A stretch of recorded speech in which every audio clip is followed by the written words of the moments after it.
Assalamualaikum warahmatullahi wabarakatuh. Jumpa lagi di video channel Sidik Kadarsya.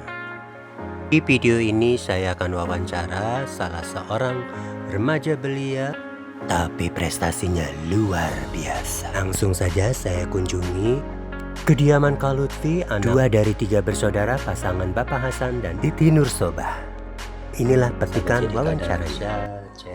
Kali ini aku lagi berkunjung di rumah kediaman salah satu tetangga saya, sekaligus pelanggan loyal di warung tempat saya berjualan di rumah, namanya Alpala. Dan ini adalah salah satu pelanggan yang ya bisa bilang loyal, setiap hari belanja di warung.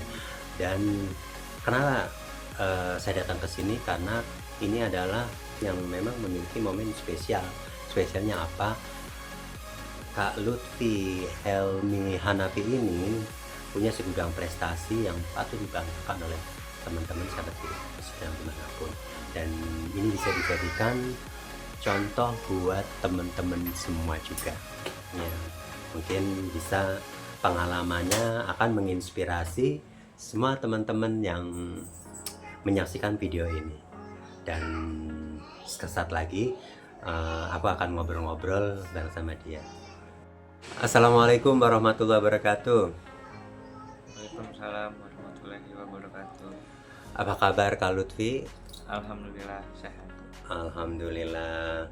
Alhamdulillah, kali ini saya akan ngobrol-ngobrol sedikit dengan Kak Lutfi, sebagaimana tadi sudah disebutkan bahwa dia ini adalah salah satu tetangga saya yang mempunyai segudang prestasi, walaupun usianya masih relatif muda, bahkan bisa dibilang masih usia cabai rawit, tapi prestasinya banyak ya.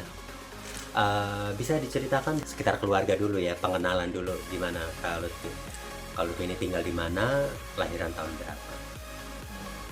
Perkenalkan, nama saya Lutfi Helmi Hanafi, biasa dipanggil Lutfi. Saya asal dari Bogor. Saya lahir di Bogor tanggal 28 Januari 2010. Orang tua saya bernama Muhammad Hasanuddin dan Ibu Siti Nursobah. Sekolah di mana? Sekolah sekarang di MAN 1 Kota Bogor. MAN 1 Kota Bogor. Kelas berapa kalau Kelas 10. Oh, kelas 10. Wah, selamat ya. Berarti baru masuk kelas 1 ini. Di MAN 1 ini kalau ke sekolah naik apa kan? Biasa diantar sama ayah. Keseharian ayah bukannya sebagai apa? Kesibukannya suka berdagang. Oke. Jualan apa Kak, kalau boleh tahu? Jualan soto kuning. Soto kuning. Oh, yang populer itu ya, terkenal banyak pelanggan. Wah, mantap.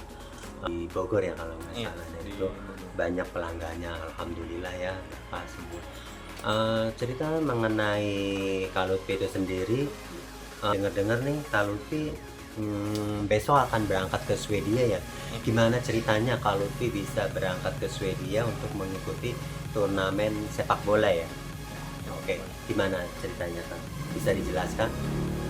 Di awal saya mengikuti event Liga Kompas BRI yang ada di Tangerang.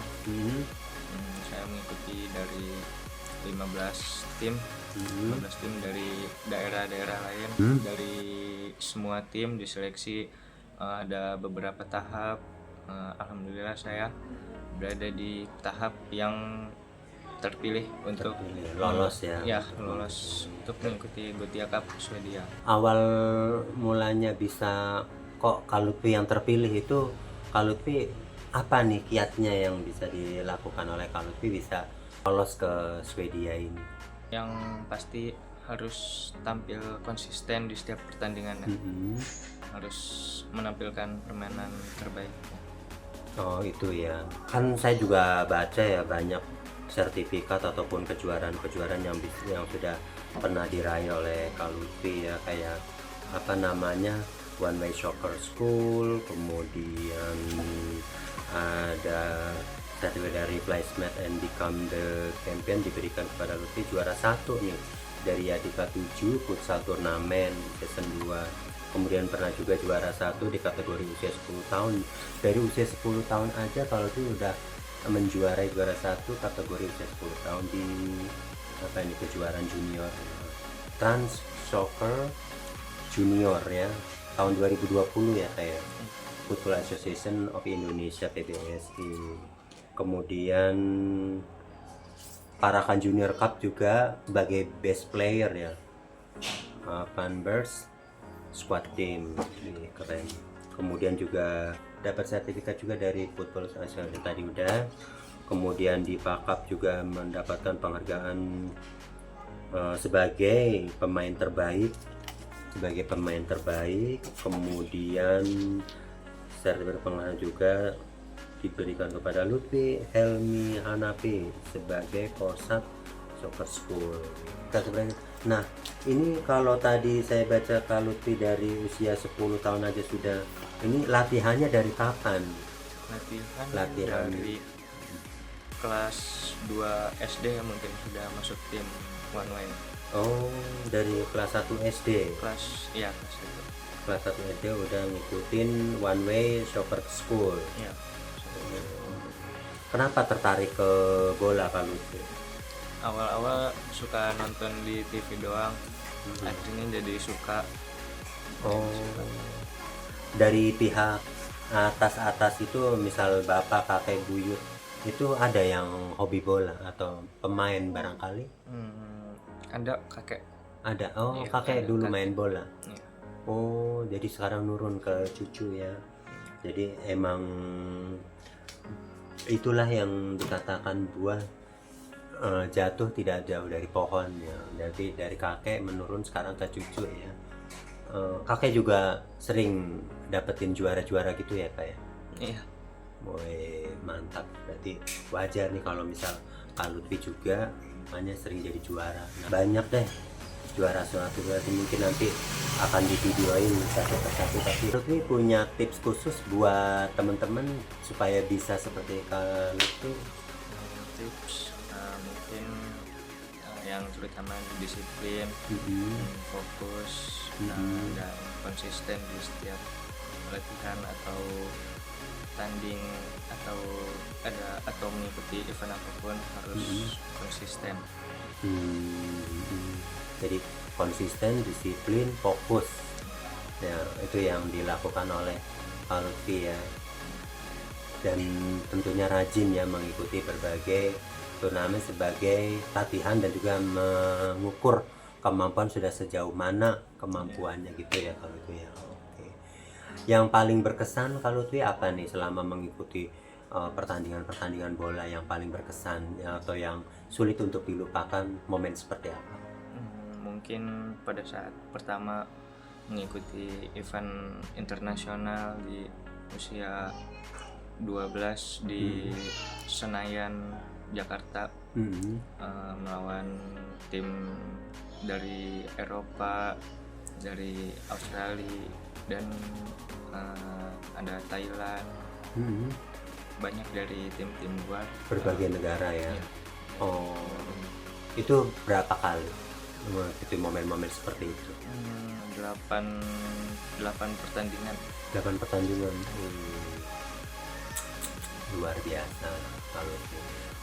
Jadi itu yang bikin kalau semakin matang ya mengikuti berbagai perlombaan, dan semoga nanti Swedia ini kalau dapat tampil sebagai pemain terbaik dan berprestasi ya. Semoga timnya juara satu juga. Terus untuk pengalaman yang pernah nggak sih ngalamin bosen gitu main bola? Bosen sih pernah. Terus kalau Lutfi gimana cara menyiasatinya? Ya sering melihat video-video di sosmed, mungkin bisa melihat video bola yang bikin menarik, yang menghilangkan bosannya itu.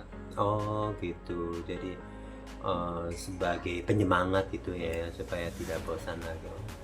Boleh juga itu ya, cara mencari atau mensiasati untuk menghindari kebosanan itu. Dan pernah bosan itu sempat sampai lama nggak atau cuman sesaat aja? Lumayan lama bosan. Pernah sampai ada setahun? Enggak usah. Enggak, berapa bulan aja Enggak, gitu.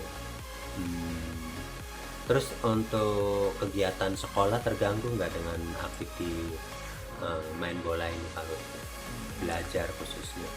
kegiatan mungkin tidak terganggu, tapi walaupun sering dispen tapi tetap belajar di rumah. Jadi sering dapat dispensasi tapi tetap belajar di rumah ya untuk ya supaya tidak ketinggalan lah ya pelajarannya. Tapi sejauh ini ketika kan kadang kalau saya perhatiin ya kan beberapa hari di mana gitu ya, berapa hari di mana. Nah itu dari gurunya ada yang melakukan penanganan secara khusus atau memberikan ya tadi dispennya itu secara intens ke rumah, atau kalau punya yang mengikuti ekstrakurikuler di sekolah? Saya yang mengikuti Ekstrakurikuler ya. Oh, iya, untuk mengejar ketinggalannya itu ya kayak, dan itu emang diberikan ya dari sekolah juga ya, didukung ya, alhamdulillah ya. Sehingga ya kalau nggak dapat dukungan dari sekolah nggak mungkin juga terjadi ya kalau mengikuti berbagai turnamen dan menjadi juara tentunya. Oke, kalau di rumah, kalau ngapain aja nih kalau di rumah? Kalau selain main bola tentu. Saya suka dan suka main game juga. Main game. Iya. Sama siapa sendiri, sama temen atau sama adik atau saudara? Kadang suka sama teman juga mengisi Teman. waktu. Oh ya, untuk mengisi waktu ya. Oke. Kegiatan selain bola apalagi yang Kak Lutfi ikutin? Selain bola tidak ada. Tidak ada ya. Oh, Fokus. lebih fokus ke bola ya. Iya, supaya apa tuh namanya, memang harus yang itu yang dikejar supaya berprestasi ya Kak. Kalau terlalu banyak kegiatan ataupun ini nanti khawatirnya setengah-setengah ya. Ya itu tadi memang benar, kalau itu fokus, konsisten, kemudian rajin sama disiplin gitu ya. Oke. Kira-kira apa yang mau Kak Lutfi sampaikan buat teman-teman Sidik Kadarsa Channel agar bisa berprestasi tentunya? Jangan pernah menyerah untuk menggapai sesuatu yang diinginkan, diimpikan. Semangat berjuang terus gitu ya. Oke. Mungkin itu aja yang perlu kami tanyakan. Terima kasih sudah mengisi waktunya dan sudah meluangkan waktunya untuk wawancara sedikit ini. Semoga wawancara ini bisa bermanfaat juga buat teman-teman yang nonton Sidik Kadarsa Channel ya Kak Lutfi ya. Oke. Ada yel-yel khusus atau apa yang Kak Lutfi punya? Ya, Ya mungkin yang biasa di tempat turnamen gitu, atau tempat kelompok atau squadnya Kak Lutfi. ya mungkin itu harus tanya jawab, harus barengan. Ya kalau buat yang ke Swedia ya. Iya. Kalau yang one way soccer, yel-yelnya yang jadi unggulan atau jadi favorit, yel-yelnya seperti apakah ada? Ada. Boleh kalau ini ditunjukkan. Biasanya setelah berdoa untuk Ya untuk keselamatan Ya, atau keselamatan. memulai permainan gitu ya. untuk mengubah Semangat. semangatnya, bisa memotivasi rekan satu tim. Jadi ada yel-yel barengan, biasanya habis berdoa suka ngumpul bikin lingkaran, langsung habis berdoa langsung tos. Ini langsung tos gitu. Iya. Tosnya gimana Kak? Tosnya Headshot. ini tos one way jaya jaya jaya. Oh, kurang kenceng. One way Jaya jaya. Oke, jaya selalu ya, one way. Oke, jadi one way jaya gitu ya. Terima kasih Kak Lutfi sudah menyempatkan waktunya bincang-bincang sedikit dengan Sidik Kadarsa Channel. Semoga apa yang disampaikan Lutfi bermanfaat buat teman-teman Sidik Kadarsa Channel semua. Terima kasih atas waktunya. Semoga sukses selalu dan semangat selalu. Semoga di Swedia, Kak Lutfi jadi juara mewakili Kota Bogor dan juga nama baik Indonesia. Demikian petikan wawancara saya dengan Kak Lutfi jelang keberangkatannya ke Swedia. Di tengah maraknya remaja gemar bermain gadget yang bisa menyita waktu dan juga pikiran, namun enggak bagi remaja yang satu ini. Yap, dialah Lutfi, salah satu remaja yang kaya prestasi. Teman-teman bisa mencontohnya ya, karena seyogianya remaja adalah harapan bangsa yang bisa diharapkan membawa perubahan positif di berbagai bidang. Dan inilah deretan prestasi-prestasi yang pernah diraih oleh Kak Lutfi. Baiklah, semoga video ini membawa inspirasi positif dan membawa berbagai manfaat yang positif tentunya. Terima kasih, kurang lebihnya mohon maaf apabila ada hal-hal yang kurang berkenan. Terima kasih atas segala perhatian dan juga terima kasih atas segala dukungan. Jangan lupa untuk support dengan subscribe, like, komen, dan share video ini agar bermanfaat juga buat teman-teman yang lain. Sekali lagi, terima kasih, mohon maaf, dan kami tutup. Salam sukses dan sehat selalu buat teman-teman semua. Sampai jumpa di video berikutnya. Jika hobi positif ditekuni, akan menuai prestasi. Kurang lebihnya mohon maaf. Terima kasih. Assalamualaikum warahmatullahi wabarakatuh. Sampai jumpa.